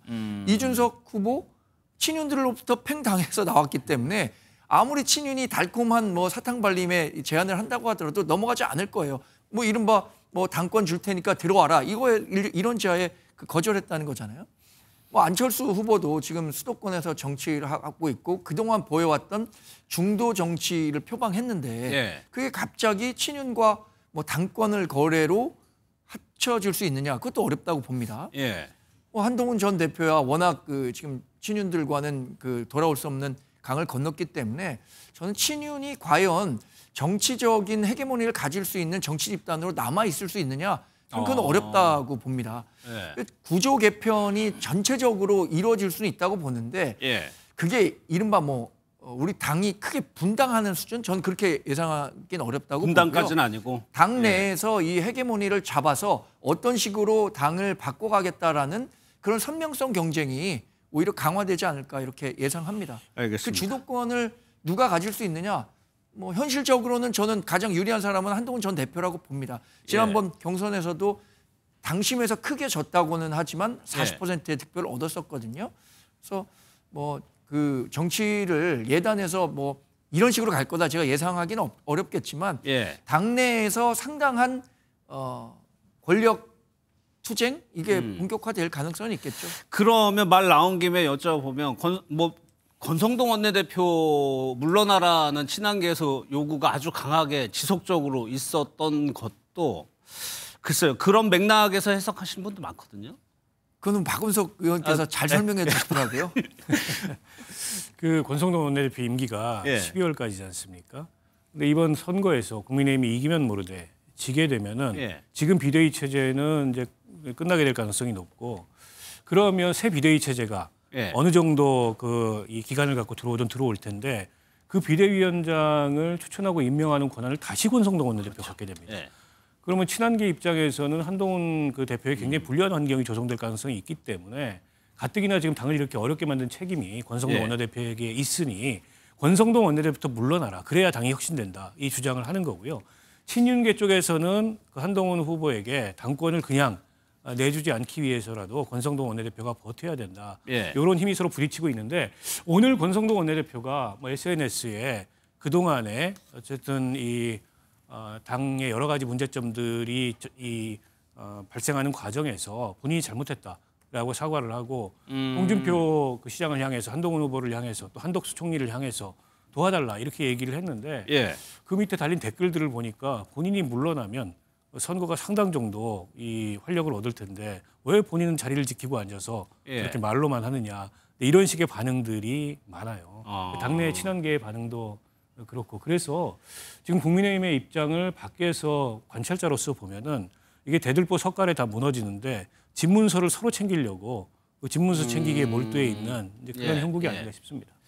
한덕수 전 총리 뭐 출국 금지에 경찰 조사 받고 있는데 SNS에 오늘 보니까는 김문수 후보를 지지한다라고 글을 올렸어요. 이게 유세도 이게 정말 유세도 뭐 나가기 좀 자유롭지 않고 수사 문제도 있고 해가지고 최소한으로 이렇게 지지 표명을 한 건가요? 지지 표명이 굉장히 늦었다는 점에서 아쉽습니다. 한덕수 전 총리가 지난번에 대통령 권한대행직까지 벗어 던지고 위기에 빠진 대한민국을 구하겠다라는 각오로 대선에 출마했었는데 정작 본인이 후보가 되지 않았다는 이유로 김문수 후보를 적극적으로 지지하지 않는 듯한 움직임을 보였다는 점에서는 상당히 실망스러웠다고 보지만 뭐 늦게라도 이런 식의 메시지는 뭐 다만 한 표라도 도움이 되는 측면이 있다고 봅니다. 저는 그 우리 보수 정당의 개편과 관련해서 한 말씀만 드리자면 우리 정당의 이념 좌표를 어느 정도로 갖고 가야 되느냐 이거를 놓고 저는 노선 투쟁이 있을 거라고 예상합니다. 대선 끝나고요. 그러니까 지금은 누가 보더라도 강성 지지층들을 중심으로 한 그러니까 이념 좌표를 굳이 따진다면 한 7, 8 정도 되는 사람들이 주류라고 할 수 있는 거예요. 그런데 반대로 다음 총선이든 수도권에서 일당이 되고 다음 수권을 할 수 있다라는 측면에서 본다면 이념 좌표를 조금 더 중도적으로 내려와야 한다라고 주장하는 사람들이 있습니다. 이 양축이 이 이념 좌표를 어느 정도까지 좌클릭할 수 있느냐 이거를 두고 굉장히 세게 노선 투쟁을 할 가능성이 크다고 봅니다. 그런데 분당까지는 안 갈 것이다. 분당은 과거 제3정당이 크게 실망을 끼쳐드렸다는 점을 목도해 왔거든요. 2017년 불과 먼 미래도 아닙니다. 맞아요. 그렇기 때문에 분당은 어렵다고 봅니다. 어제요 박주민 의원이 이제 대구 유세 중에 위협을 당한 일 전해드렸었는데 과거에 부산에서도 좀 설전이 있었다고 합니다. 그 영상 보고 민주당 상황 한번 짚어보겠습니다. 혹시 누구예요? 예? 누구세요? 1번 이재명 선거운동. 혹시 호텔 경제론은 어떻게 생각하십니까? 호텔 경제론이요? 승수효과가 뭔지 아세요? 청년 시민으로서 궁금해서 들어온 거예요. 아니 지금은 지금 결혼받고 있는데. 그래서 마이크 떠나고 나서 저한테 뭘 물어보는 줄 아세요? 뭘? 저보고 대학교 어디 나왔니? 어떤 대학을 나와야 좋은 겁니까? 서울대 정도 나와 이런 식으로 얘기하시는 거죠. 저 서울대 법대 나왔는데 그랬더니 말을 잘 못하시는 거예요. 그러니까. 실제 선거운동을 뭐 취재를 나가봐도 박윤 씨 뭐 신랑이 이런 거는 자주 있지만 최근 들어서 보면은 그 언어의 수위나 행동이 좀 과해지고 있다는 건 분명한 현상인 것 같거든요. 그렇죠. 지금 아무래도 이제 진영 갈등이 계속 커져온 데다가 이제 선거운동이 막판으로 오면서 그런 갈등이 이제 최고조에 놓여 있지 않습니까? 저는 사실 뭐 시민들이 특히 지지자들이 이제 그런 반응을 보이는 경우가 과거에도 없었던 건 아니에요. 그런데 저런 걸 진정시키고 다독이고 이제 이럴 책임은 결국에는 이제 리더들과 정치인들에게 있다.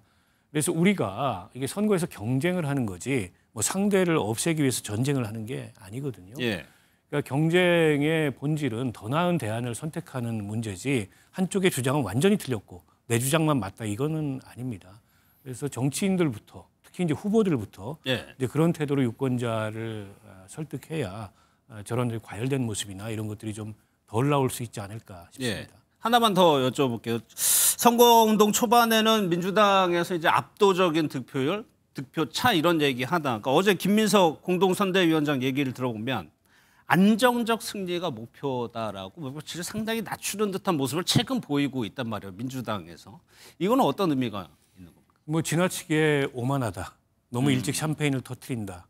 이런 비판이 있는 게 사실이고 또 이제 보수가 아직 결집하지 않아서 그렇지 보수가 결집이 아예 없을 거다 이번 선거에서 그렇게 예상하기 어려웠거든요. 실제 그런 결집이 이루어지고 있고 무엇보다 그게 이제 형식적이고 진정성이 없다 하더라도 윤석열 전 대통령이 당을 나갔어요. 예. 그게 굉장한 명분이 되거든요. 김문수 후보도 어제 그렇게 얘기하셨습니까? 관계없다 이제는. 네. 때문에 단절을 말하는 것조차도 어색하다.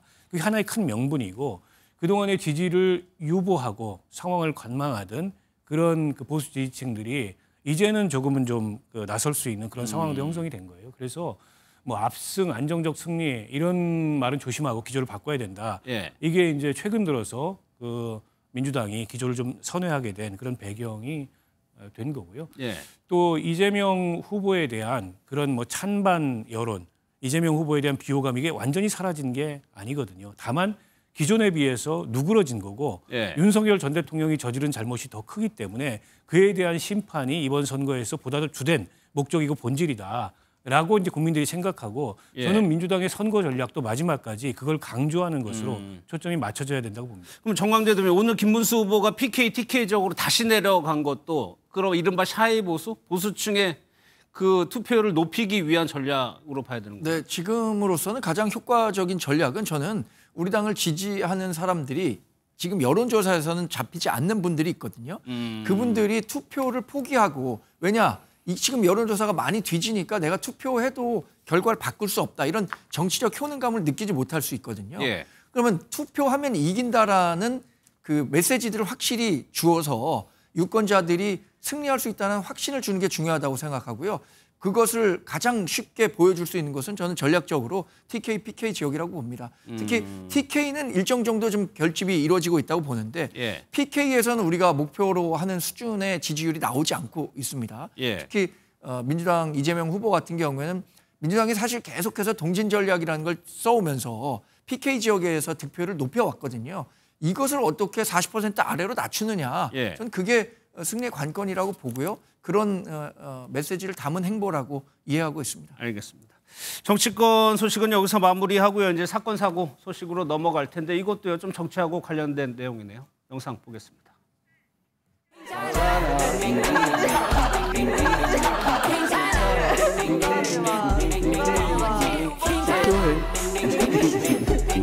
이거 해야 되는데 K 이니셔티브 V 우리 강유정 대변인 열심히 하시던데.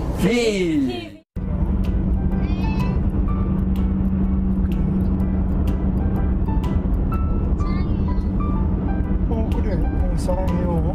네, 그래 의견이 사랑해요. 그래 의견이 사랑해.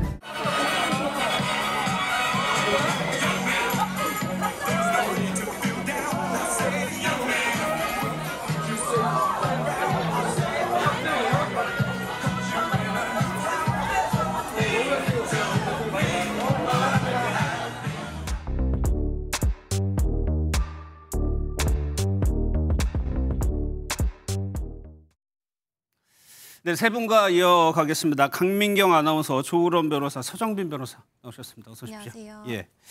걸그룹 에스파의 멤버죠. 카리나 씨. 굉장히 유명한 분인데 입었던 옷이 이겁니다. 이 옷을 입었는데 지금 논란이 굉장히 크게 일어나고 있습니다. 네, 맞습니다. 걸그룹 에스파 멤버 카리나 씨의 사진인데요. 예. 어제 자신의 SNS에 검은색과 빨강색이 섞인 바람막이 점퍼를 입고 있는 사진이 여러 장 이제 본인의 계정에 올렸습니다. 예. 사진 속 이 옷이 바로 문제였는데요. 이 전체적으로 검정색 바탕에 빨강색으로 포인트가 들어가 있습니다. 예. 그리고 오른쪽 가슴에 크게 빨강색 숫자 2가 적힌 모습을 보실 수가 있는데요. 이를 두고 일부 누리꾼들이 특정 정당이 떠오른다, 정치색을 드러낸 것 아니냐라고 지적을 한 겁니다. 예. 게다가 이 해당 사진을 올릴 때 글까지 함께 올렸었는데 장미 이모티콘을 올리면서 저는 이 얘기가 뭔가 했어요. 장미 이모티콘. 네, 예. 장미 이모티콘을 두고 이제 장미 대선을 의미한 게 아니냐라는 해석까지 나왔습니다. 예. 뭐 저희처럼 뭐 시사 정치권 뉴스를 많이 본 사람들은 이걸 보면 라고 생각할 수가 있는데 또 하나 좀 논란이 된 부분이 이 게시글을 올린 시간? 네. 시간도 또 논란이더라고요. 네, 맞습니다. 어제 대선 후보들의 3차 네, TV 토론회가 그랬죠. 있지 않았습니까? 공교롭게도 카리나 씨가 바로 그 TV 토론이 진행되던 시간에 이 사진을 업로드를 한 건데요. 결국 논란이 커지자 카리나 씨는 사진을 삭제하고 오늘 전혀 그런 의도가 아니었다라고 해명을 했습니다. 네. 해석을 하려고 하면은 뭐 해석을 할 수도 있겠지만 이렇게 끝나나 싶었는데 여기서 정치권이 가담하면서 논란이 더 커졌습니다. 네, 그렇습니다. 이제 문제가 더욱 논란이 커진 부분은 이후에 이제 국민의힘 선대위의 대변인이 자신의 SNS에 카리나 씨가 멤버로 활동하고 있는 에스파의 그 히트곡을 배경음악으로 올리면서 샤라우트라는 글을 게재하면서 논란이 더 커졌습니다. 이제 샤라우트의 그 뜻을 이야기를 하자면 누군가를 이제 감사해야 할 때 혹은 누군가에 대해서 존경을 표할 때 이제 샤라우트 누구 이런 식으로 쓰는 문구인데 결국 이 대변인 입장에서는 이제 카리나 씨가 일종의 정치색 그러니까 국민의힘 측에 가까운 그런 정치색을 드러낸 것이다라고 판단을 하고 감사하다라는 식으로 이제 SNS에 게재를 한 거죠. 하지만 이제 연예인의 그런 실질적인 의도와 무관하게 이런 상황을 이용했다라는 비판 그리고 논란이 커지자 즉각적으로 이 게시물은 또 삭제가 되었습니다. 그러다 보니까 이제 누리꾼들 사이에서는 이 의도 배경을 두고 여러 가지 말들이 지금 오가고 있는 상황이죠. 네, 맞습니다. 굉장히 민감한 시기인 만큼 연예인으로서 조금 더 정치적으로 신중했어야 한다라는 의견도 있고요. 사실 단순한 실수였던 것 같다. 과대 해석하지 말자라는 옹호 의견이 지금 대립을 하고 있는 상황인데요. 대부분은 선거철에 아이돌들은 굉장히 조심을 하는데 이번에는 너무 노골적으로 드러낸 것 아니냐. 사실 저런 옷 찾는 게 조금 더 힘들었겠다. 이런 비판적인 반응을 보이고 있습니다. 그러니까 정반대의 반응이 나오고 있는 거예요. 실수다 아니면 노골적이다 의견이 나오는데 이러다 보니까 당연히 소속사 측에서 입장을 내야 되죠. 네, 그렇습니다. 이제 논란이 어제였고 하루 만인 오늘 이제 소속사 입장에서는 입장을 발표를 했는데요. 심려를 끼쳐드린 점을 사과한다라고 하면서 다른 목적이나 의도는 전혀 없겠다. 뭐 앞으로 조심하겠다라는 취지의 공식 글을 게시를 했고요. 이렇게 소속사 측뿐만 아니라 이 카리나 씨의 팬들도 공식 성명문을 냈습니다. 아, 팬들도요? 네, 정치적 프레임과 그 혐오 속에서 여자 연예인이 희생되어서는 안 된다라고 밝히면서 자신이 응원하는 연예인이 어떤 정치적 희생양이 된 점에 대해서 굉장히 불쾌한 입장을 드러냈습니다. 앞서 저런 옷 찾는 게 힘들겠다는 반응이 있었다고 했는데 실제로 이 옷이 품절이 됐다면서요? 네, 아이러니하게도 이 옷이 지금 품귀 현상을 빚고 있습니다. 해당 제품 같은 경우에는 미국 뉴욕 기반의 브랜드 상품인데요. 정가가 상당히 고가입니다. 70만 원대의 제품인데요. 어제 카리나 씨의 이 SNS 게시물이 올라온 이후에 온라인에서는 해당 점퍼에 대한 관심이 폭발하면서 현재 온라인 몰에서는 전 사이즈가 품절된 상태이고요. 이 중고 거래가까지 오름세를 보이면서 정가가 70만 원대라고 말씀드렸잖아요. 이것보다 30%에서 50% 이상 비싼 100만 원대가의 지금 가격에 중고 거래가 형성됐다고 합니다. 뭐 카리나 씨가 그렇다는 게 아니고 뭐 연예인도 정치적인 의사 표명을 할 수 있죠. 근데 과거에 보면은 워낙 크게 논란이 되다 보니까 이게 피해를 보기도 하고 논란이 많았단 말이에요. 네, 그렇습니다. 이제 선거 기간이 되면은 뭐 연예인들이 의도를 했든 의도를 하지 않든 그런 언행들에 대해서 하나하나 해석이 이제 나오면서 사실 논란이 계속 이어져 오고 있던 그런 상황입니다. 일단 가까운 예를 보자면 지난 7일에 한 네티즌이 이제 가수 신지 씨와 함께 찍은 사진을 자신의 SNS에 올렸는데 해당 사진에는 이제 신지 씨가 손가락으로 이제 V 포즈를 하는 그런 모습이 찍혀 있고 여기에 이제 글을 올리면서 마치 가수 신지 씨가 기호 2번을 지지하는 것처럼 그런 취지의 게시글을 썼습니다. V가 2번이다. 네, 그렇습니다. 그러니까 이 글을 확인한 신지 씨가 이건 무척 옛날 사진으로 보이고 단지 이제 팬을 요청에 의해서 찍은 사진인데 이러한 목적으로 쓰였다라는 점에서 상당히 이제 불쾌감을 표시를 하면서 법적인 조치도 취할 수 있다라는 그런 단호한 입장을 보이기도 했습니다. 사실 뭐 그 이전의 대선 과정을 보더라도 혹은 선거 과정을 보더라도 연예인들의 그런 언행에 대한 정치 색깔 논란은 항상 있어 왔는데 예컨대 뭐 과거 가수 김희철 씨가 이제 투표를 하러 가는 과정에서 빨간색 슬리퍼를 신었다라는 이유로 특정 정당을 지지하는 것 아니냐라는 이야기가 나오기도 했었고 가수 이제 한희 씨 같은 경우에는 보통 이제 투표를 하고 나서 그 투표 도장을 손등에 찍고 인증샷을 올리기도 했었는데 그때 이제 뭐 이번 투표가 힘들었다라는 그런 표현을 썼다가 2번이란 단어 때문에 또 특정한 그런 정당 후보를 지지한 것 아니냐라는 이야기들이 있었습니다. 그래서 워낙 말 하나하나 행동 하나하나 심지어는 입은 옷 색깔까지도 논란이 될 수가 있다 보니까 관련 업계에서는 또 상당히 신중하게 이번 선거 시즌을 대응하는 모습입니다. 그렇죠. 뭐 악용하기도 하고 공격하는 소재로도 삼기도 하다 보니까 그렇게 되는 것 같은데. 그런데 저러면서 혹시 이렇다고 해가지고 카리나 씨가 금전적으로 손해보는 일도 뭐 생길까요? 그렇게까지 이어질까요? 그러니까 아이돌들이나 아니면은 연예인분들이 광고 계약을 하지 않습니까? 그쵸. 광고 계약을 하는 이유는 그 업주들 입장에서는 광고주들 입장에서는 그런 이미지가 너무 좋기 때문에 그리고 논란에 휘말리고 있지 않기 때문에 그런 이미지를 자기들이 사용해서 이렇게 광고 계약을 하는 건데요.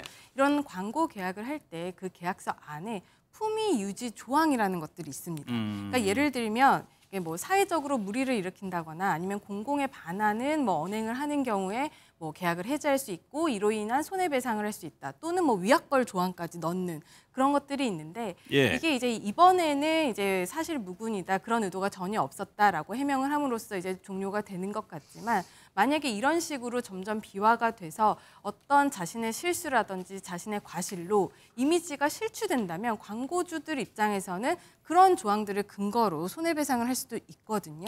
그렇기 때문에 소속사에서도 이렇게 정치적으로 민감한 시기에는 그 내부 아티스트에 대해서 그런 정치색 주의령을 내리기도 한다고 합니다.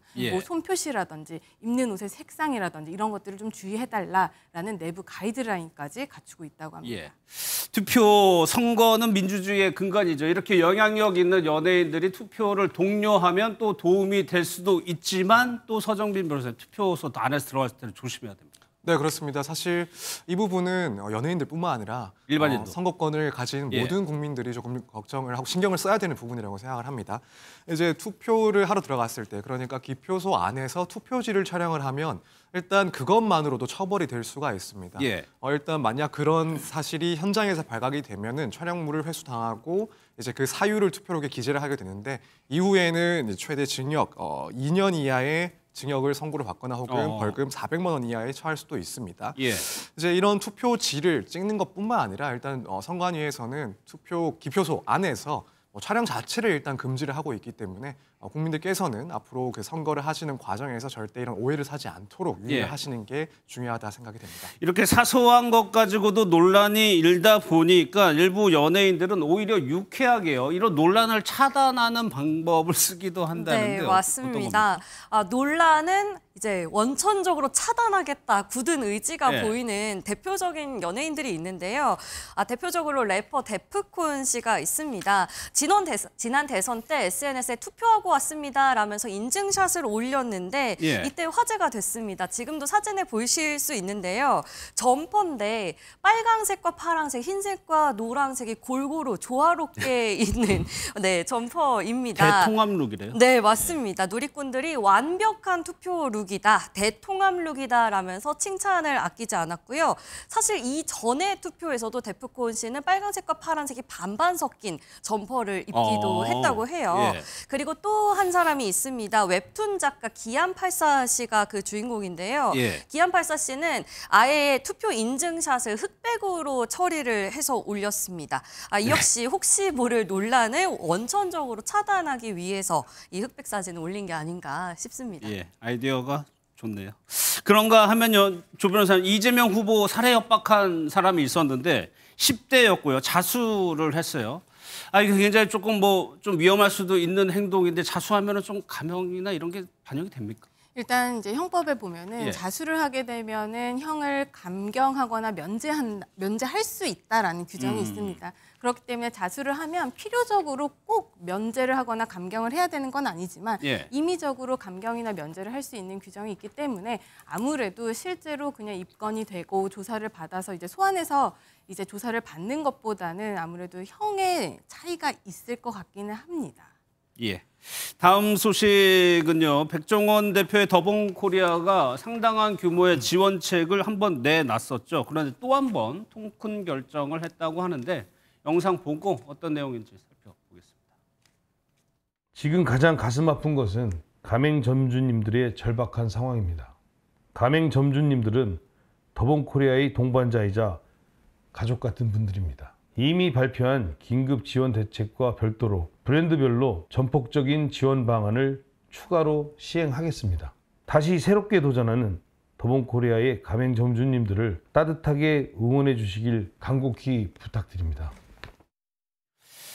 지난주에 커피값 올린다는 소식을 본 것 같은데 이번에는 이 백대방의 커피 가격을 상당히 낮춘 겁니다. 아메리카노가 500원밖에 안 하게 판다는 건데 왜 갑자기 이런 결정을 하게 됩니까? 네, 아무래도 그 말씀해 주셨던 300억 원 규모의 그 상생 지원책의 일환으로 지금 8인 프로모션을 진행을 하는 건데요. 보시다시피 가장 저렴한 게 아메리카노로 500원, 그리고 라떼가 1,000원, 그리고 가장 인기 있는 음료 이른바 아샤추라고 하죠. 아샤추가 무엇인지 아십니까? 알죠. 네. 아메리카노하고 네. 뭐죠? 네, 아이스티의 샤추가 아이스티. 네, 그 메뉴가 바로 아샤추인데요. 이 인기 메뉴 역시 1,000원으로 할인 판매할 예정이라고 합니다.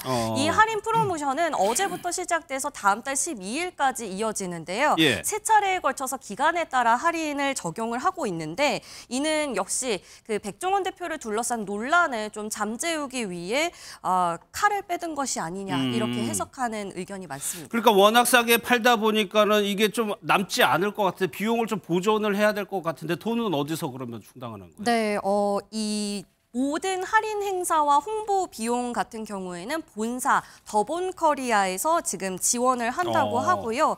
역시 그 300억 원 규모의 그 대규모 지원 정책의 일환으로 지금 이루어질 것으로 보입니다. 커피값도 요즘에 상당히 비싸기 때문에 이렇게 싸게 팔면 소비자 입장에서는 좋을 것도 같은데 여론이 또 그렇게 좋은 것만은 아니라면서요. 네, 이런 부분에 대해서 여론이 정말 제각각입니다.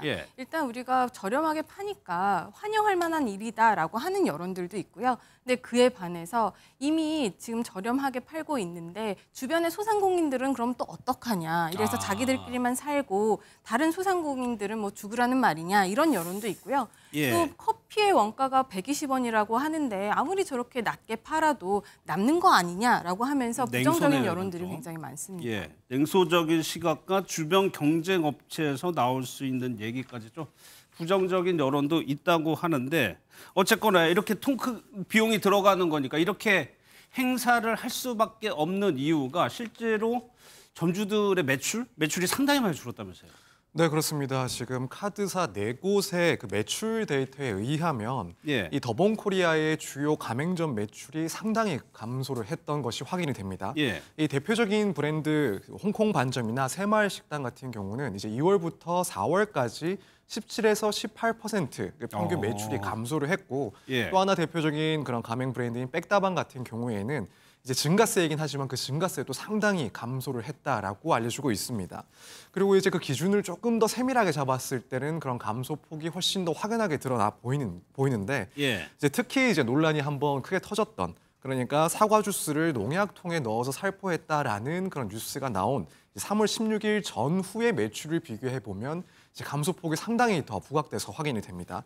그래서 이제 이 논란이 바로 시작되기 전에 3월 15일 그리고 이후인 4월 5일 둘 다 이제 토요일인데 이 두 시점을 비교를 했을 때 특히 새마을 식당을 비교를 했을 때 매출이 45% 상당히 차이가 나는 감소가 된 그런 자료가 이제 확인이 되는 상황입니다. 그러다 보니 결국에는 다른 이유가 없지 않을까. 여기에 대해서 감소를 한 이유는 결국에는 백종원 리스크 때문이다. 이것이 실제 하고 있는 사실이다라는 이야기가 상당히 강하게 나오고 있는 상황입니다. 또 하나요. 더본코리아가 상장을 했기 때문에 여기에 뭐 주식을 가지고 있는 분도 있고 투자한 사람도 있을 거란 말이에요. 그분들의 피해도 꽤 있다면서요. 네, 투자자 피해도 상당히 큽니다. 결국 이제 주주들의 피해를 말하는 건데 지금 NH투자증권에 의하면 현재 더본코리아의 주식을 보유하고 있는 16,640명 중에 99.5% 그러니까 뭐 거의 전부의 주주들이 손실을 보고 있다라고 합니다. 그리고 그 평균 손실률이 25%가 넘어서 투자금의 약 4분의 1 이상이 증발했다라고 분석이 나오고 있고요. 사실 이제 더본코리아가 지난 11월에 상장을 했을 때는 뭐 첫날부터 64,500원까지 주가가 급등을 했다가 지속적으로 하락세에 있습니다. 그리고 현재는 이제 2만 원대 유지를 하고 있는 상황입니다. 이 부분은 어쩌면 회사의 위기감을 그대로 보여주는 대목일 수도 있는데 사실 이 회사는 백종원 대표의 얼굴을 광고 모델로 해서 큰 회사이기도 한데 광고 모델을 바꾸는 방안을 고려 중이다 이런 보도도 있더라고요. 네, 맞습니다. 백다방 같은 경우에는 2008년에 이 브랜드가 처음 생긴 이래로 17년 동안 백종원 대표만을 활용한 마케팅을 진행해 왔었는데요. 그랬죠. 네, 백종원 대표의 사진이라던가 포스터, 로고 등을 활용해서 쭉 그러니까 모델이 백종원 대표였던 겁니다. 예. 그런데 최근에 논란을 잠재우기 위해서 굉장히 여러 가지 방안들을 강구하던 중에 백다방의 새로운 얼굴을 찾자 이런 의견이 나왔다는 건데요. 그동안 이렇게 모델 교체 없이 백 대표로 이 모델로 쭉 이어갈 수 있었던 것은 백종원 대표가 연예인 못지않은 그런 인지도를 가지고 있었기 때문입니다. 그리고 사실 광고에 외부 모델을 기용하게 되면 그게 마케팅 비용이 되면서 이게 점주들에게 또 부담으로 돌아갈 수도 있잖아요. 그쵸. 네, 그래서 이런 마케팅 전략을 이어오고 있었지만 현재 계속되는 논란에 따라서 이렇게 기존과 같은 마케팅 전략을 이어가기가 어려워진 겁니다.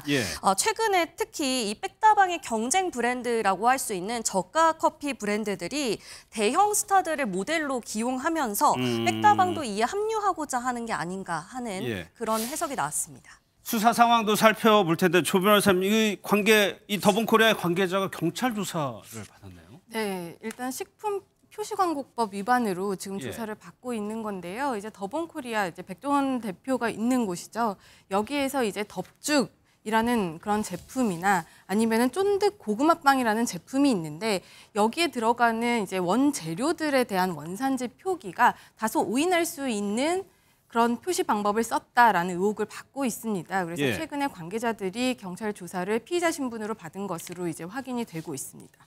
그런데 결국에 이런 조사들이 결국에는 백종원 대표를 향한 수사 아니냐 이런 수술을 밟기도 하잖아요. 예, 맞습니다. 이제 관계자들이 이제 회사뿐만 아니라 백종원 대표도 지금 고발을 한 상태거든요. 따라서 이제 경찰들도 백종원 대표에 대해서 조만간 소환해서 조사를 할 것이라고 밝히고 있고요. 나중에 만약에 이게 법 위반으로 밝혀지고 뭐 형사처벌이라든지 행정처분이 나오더라도 백종원 대표가 책임을 면하기는 좀 어려울 것으로 보입니다. 예, 알겠습니다. 최근에 도로에서 자동차에 호수를 달고 주행하는 영상이 공개돼서 좀 논란이 되고 있죠. 먼저 영상 한번 보겠습니다.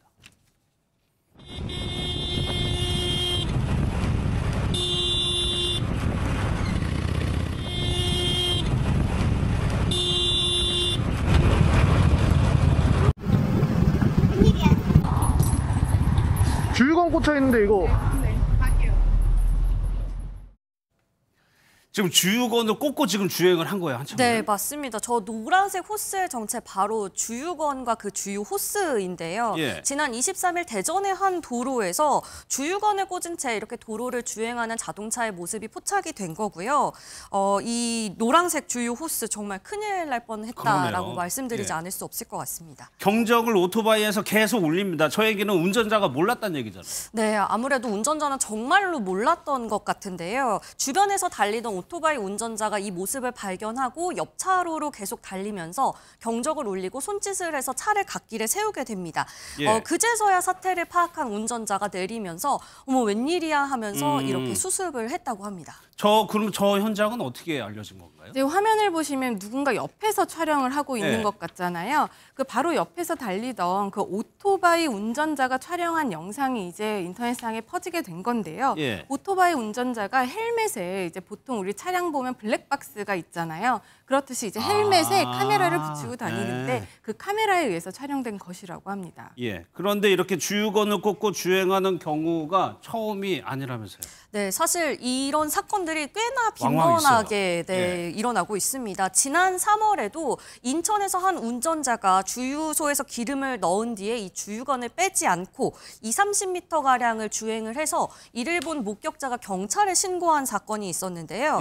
경찰이 바로 현장에 출동을 했고요. 다행히 인명이나 재산 피해는 발생하지 않았습니다. 그리고 운전자와 주유소가 보험 처리를 하기로 합의를 봐서 이거는 현장 종결 처리됐다고 있다고 합니다. 그런데 이 두 사건, 저희가 앞서 봤던 사건은 피해가 없다고 얘기는 했지만 피해가 생기는 사건도 있죠. 네, 안타깝게도 그런 사건이 있었습니다. 주유건을 뽑지 않고 그대로 주행을 해서 이 주유건이 뽑히면서 튕겨져 날아간 거예요. 그래서 반대편에서 주유하고 있던 애꿎은 사람이 배에 이 주유건에 맞으면서 응급실로 실려간 사건이 있었는데요. 다행히 팔로 배를 살짝 막으면서 조금 피해는 덜했지만 아마 머리에 맞거나 했으면 정말 위급한 상황이 벌어지지 않았을까 그런 걱정이 듭니다. 네. 실제 주유를 하신 분들은 다 알겠지만 저 주유건이 상당히 단단하고 두껍게 돼 있기 때문에 자칫 부상을 당할 수가 있는데 셀프 주유소는 그렇다 치더라도 아까처럼 직원이 있는 저런 주유소에 대해서 사고가 있는 것 같아요. 네, 그렇습니다. 이제 직원분이 주유를 하고 있는데 이제 잠시 주유 중입니다 하고 이제 카드를 다시 손님한테 드렸습니다.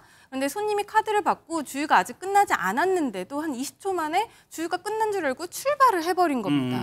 주유건이 꽂혀 있는 상태에서 출발을 하다 보니까 그 해당 직원 같은 경우에는 그 주유소와 그 주유기와 주유건이 연결되어 있는 그 호스에 걸려서 넘어지면서 몸이 붕 뜨게 됐고 그럼으로써 그 주변 기계에 부딪혀서 굉장히 큰 부상을 입어서 한 이틀 동안 거의 일어나지도 못하는 후유증에 시달렸다고 합니다. 그럼 이런 사고의 법적 책임은 어떻게 되는 거예요? 사실상 이거는 이제 과실로 봐야 되는 건데요. 아무래도 운전 중에 발생한 사고다 보니까 만약에 사람이 다쳤다라고 한다면 이제 업무상 과실치상으로 다뤄질 수가 있을 것 같고요. 만약에 내가 고의적으로 주유건이 꽂혀 있는데도 움직여서 사고가 났다라고 하면은 재물손괴죄도 검토해 볼 수가 있습니다. 알겠습니다.